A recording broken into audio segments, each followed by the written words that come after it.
पति, पत्नी और नौकरानी। शीतल और अभिमन्यु की शादी को 5 साल हो चुके थे, लेकिन अभी तक उनका कोई बच्चा नहीं हुआ था। इसकी वजह से शीतल और अभिमन्यु परेशान रहते थे, लेकिन उन दोनों से ज्यादा परेशान थी शीतल की सास, यानी अभिमन्यु की माँ जानकी देवी। जानकी देवी चाहती थी कि जल्दी से जल्दी उनकी गोद में पोता या पोती आ जाए, और इसीलिए वो अपनी बहू शीतल को लेकर एक दिन हॉस्पिटल पहुंची। डॉक्टर मैडम, जरा ठीक से चेक करके बताइए ना। कई बड़े बड़े डॉक्टर को दिखाया है, लेकिन मेरी बहू माँ ही नहीं बन पाती। मैंने शीतल को बहुत अच्छे से चेकअप किया है। देखिए, बात यह है कि शीतल के अंदर माँ बनने की कैपेसिटी नहीं है। ये आप क्या कह रही हैं डॉक्टर साहब? कोई तो इलाज होगा ना, कोई दवाई दे दीजिए। देखिए, कुछ प्रॉब्लम ऐसी होती है जिनका कोई ट्रीटमेंट नहीं होता। आई एम सॉरी टू से, लेकिन शीतल कभी माँ नहीं बन सकती, क्योंकि उसके यूट्रस में अंदर से ही कुछ प्रॉब्लम है। घर आने के बाद क्या हुआ माँ? कहाँ लेकर गई थी आप शीतल को?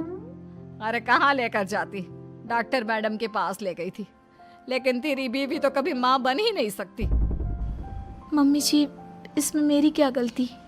अगर अंदर से कोई प्रॉब्लम है तो उसमें मैं भी कुछ नहीं कर सकती।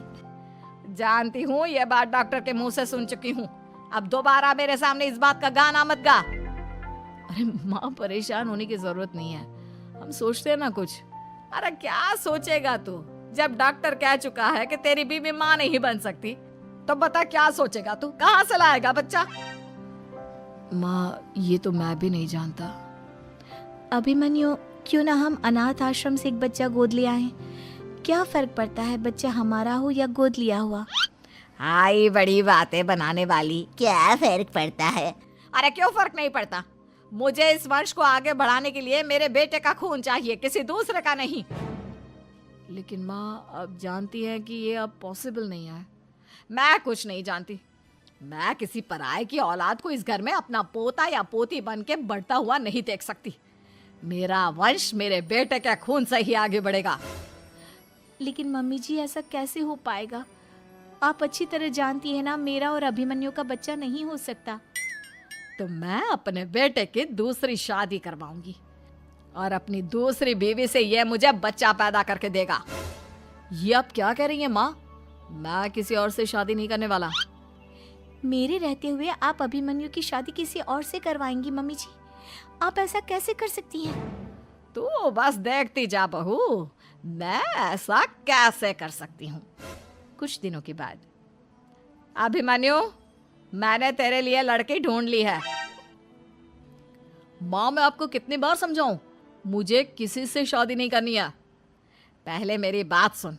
ये जो चमेली है ना, हमारे घर में काम करने आती है, वो तुझसे शादी करने के लिए तैयार है। मम्मी जी, आप अभिमन्यु की शादी एक नौकरानी के साथ करवाएंगी? वो इसलिए क्योंकि चमेली दिखने में बहुत खूबसूरत है, बच्चा भी सुंदर ही होगा।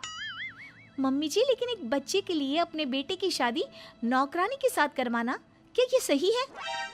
अगर अभिमन्यु ने शादी नहीं की ना, तो मैं अपनी जान दे दूंगी।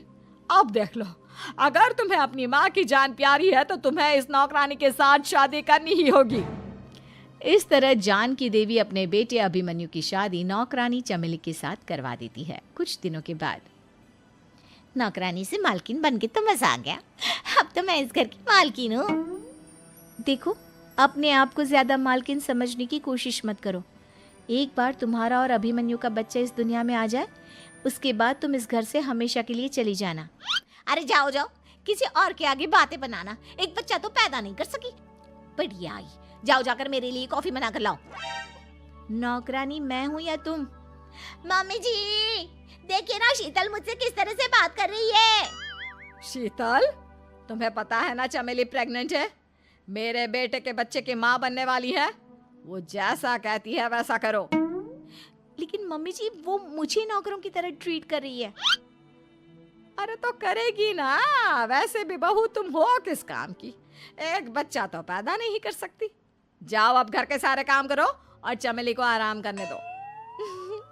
थैंक यू मम्मी जी, भगवान आपका भला करे। आप नहीं होती तो मैं नौकरानी से महारानी कैसे बनती? देखो, तुम्हें जो चाहिए सब मिलेगा। खूब खाओ पियो, मजे की जिंदगी जियो, लेकिन बस मुझे एक बच्चा पैदा करके दे दो। कुछ दिनों के बाद, मम्मी, बच्चे के लिए आपने मेरी शादी चमेली के साथ करवा तो दी, लेकिन दिन और रात का चैन मिट गया है। सारा दिन शीतल और चमेली की बहस चलती रहती है। अब शीतल को इस घर में रखने से क्या होगा? मैं तो कहती हूँ उसे घर से निकाल दो, है भी किस काम की। मैं ऐसा नहीं कर सकता माँ, वो मेरी पत्नी है, उससे बहुत प्यार करता हूँ मैं। तुम्हारी पत्नी चमेली है, चमेली, उससे प्यार करो। अरे तुम्हारे बच्चे को जन्म देने वाली है वो। अभिमन्यु, मैं खुद ही इस घर से चली जाती हूँ। वैसे भी अपने ही घर में नौकरों की तरह रहकर परेशान हो चुकी हूँ। घर की नौकरानी मेरे ऊपर हुक्म चलाती है, वो तुम्हारी पत्नी बन चुकी है। अब मेरा इस घर में क्या काम? अभिमन्यु के बार बार रोकने पर भी शीतल उस घर से चली जाती है। कुछ दिनों के बाद चमेली एक बच्चे को जन्म देती है। भगवान ने मेरी सुन ली, मेरे बेटे का घर भर गया, उसका अपना बच्चा इस दुनिया में आ गया। मम्मी जी, बच्चे को हाथ लगाने से पहले मेरी एक शर्त तो सुन लो। तुम कहना क्या चाहती हो चमेली? आपकी मम्मी को बहुत शौक था ना अपने पोते को खिलाने का। अब देखो, इस दुनिया में हर चीज की कोई ना कोई कीमत तो होती है। तुम अपनी आधी प्रॉपर्टी मेरे नाम कर दो, बच्चा तुम्हारे नाम। अरे लेकिन मैंने अपने बेटे से तुम्हारी शादी करवाई है, अब ये सौदेबाजी कहाँ से आ गई? जो औरत अपनी बहू को घर से निकाल कर एक नौकरानी के साथ अपने बेटे की शादी करवा दे, वो तो सौदेबाजी कर ही सकती है ना। उसका कैसे भरोसा कर सकते हैं? मुझे बस आप लोगों की प्रॉपर्टी चाहिए, उसके बाद ही बच्चे को आप हाथ लगा सकते हैं। मैंने कहा था ना मम्मी, आप गलत कर रही हैं। देखिए, उसका नतीजा आपके सामने है। जब शीतल को पता चलता है कि अभिमन्यु और चमेली का बच्चा दुनिया में आ गया है, तो वो अपने घर पहुंचती है। अभिमन्यु, कहाँ है आपका बच्चा? क्या मैं उसे देख सकती हूँ? कुछ भी मत पूछो शीतल, माँ की हुई एक गलती हम लोगों पर भारी पड़ रही है।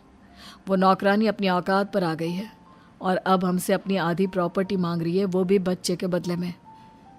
एक बात कहूँ अभिमन्यु, आप उसे कुछ भी देने से मना कर दो। अरे कैसी बात कर रही हो? मेरे बेटे की औलाद है उसके पास, ऐसे कैसे मना कर दे? मम्मी जी, वो अभिमन्यु का बच्चा नहीं है, वो चमेली और उसके बॉयफ्रेंड का बच्चा है। ये तुम क्या कह रही हो शीतल? ये देखिए वीडियो, चमेली और उसका बॉयफ्रेंड आपस में बातें कर रहे हैं कि उन दोनों ने मिलकर आपको बेवकूफ़ बनाया है और अब इस बच्चे के बदले आपसे प्रॉपर्टी भी हड़प लेंगे। हे भगवान, ये मुझसे क्या हो गया? ना तो बच्चा मिला और अपने बेटे की नौकरानी के साथ शादी करवा दी सो अलग। अब क्या होगा? मुझे माफ़ कर दो शीतल, मेरी वजह से तुम्हें बहुत तकलीफ हुई है। अभिमन्यु, मैंने कहा ना, उस नौकरानी को उसके बच्चे सहित इस घर से बाहर निकाल दो। लगता है मेरे अभिमन्यु का बाप बनने का सपना अधूरा ही रह जाएगा। अभिमन्यु, अपनी मम्मी से कहो कि परेशान ना हो। आपको याद है एक बार हम एक IVF सेंटर गए थे, मैंने फिर से वहाँ जाकर बात की थी और आपको पता है इस बार मैं प्रेग्नेंट हूँ, क्योंकि हमने वहाँ पर प्रोसीजर करवाया था जिसकी वजह से मैं प्रेग्नेंट हो गई थी और इस बात का पता मुझे बस कुछ महीने पहले ही लगा है। हमारा बच्चा इस दुनिया में आने वाला है अभिमन्यु। मुझे माफ कर दो शीतल बहू, मुझसे बहुत बड़ी गलती हो गई। कोई बात नहीं माँ, लेकिन अब हमें उस धोखेबाज नौकरानी को इस घर से बाहर निकालना है और इस घर की मालकिन को वापस घर लाना है, वो भी अपने बच्चे के साथ।